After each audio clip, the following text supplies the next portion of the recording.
50-year-old Raju bobs his head relentlessly. His caretakers say it's a sign of the trauma he's had to endure. He was shackled and abused for 5 decades. Even though he's now in a safe house with almost a dozen other rescued elephants, they say he's not quite sure how to react to his new surroundings. Raju's still very uncomfortable with human beings, so this is the closest I can get to him. But this is one way to train captive elephants, with positivity and treats.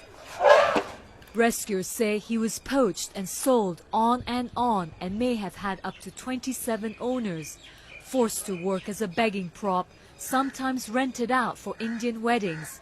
To keep him under control, his owners allegedly starved and beat him. I know it's going to be hard to believe, but these are not from a torture chamber. They are actually things that we took off Raju.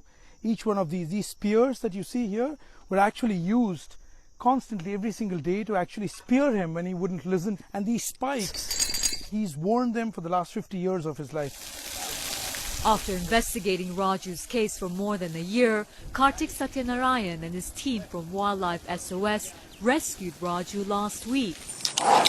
They entered his enclosure on the side of the road in the middle of the night.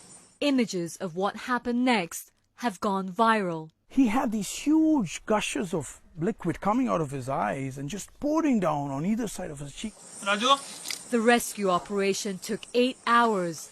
As Raju was unchained, rescuers say he cried again. It's okay for the elephants to have some tears, but he was weeping. There was so much of tears coming out of his eyes. But can elephants actually cry? Yeah, of course. Elephants are very emotional and they're very intelligent. They show the emotions as we do, as people do. Wildlife SOS has rescued thousands of animals, including 11 elephants.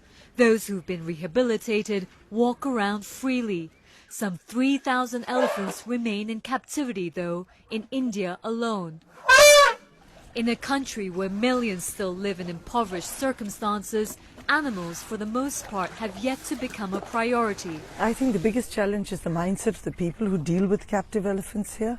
They justify almost every kind of cruelty that is practiced against captive elephants on the grounds of tradition. As for Raju, these experts say it'll take years for him to learn to accept the kindness of human beings. He's still half the weight he should be. But for now, at last, he's free. Samima Uras, CNN, Mathura, India.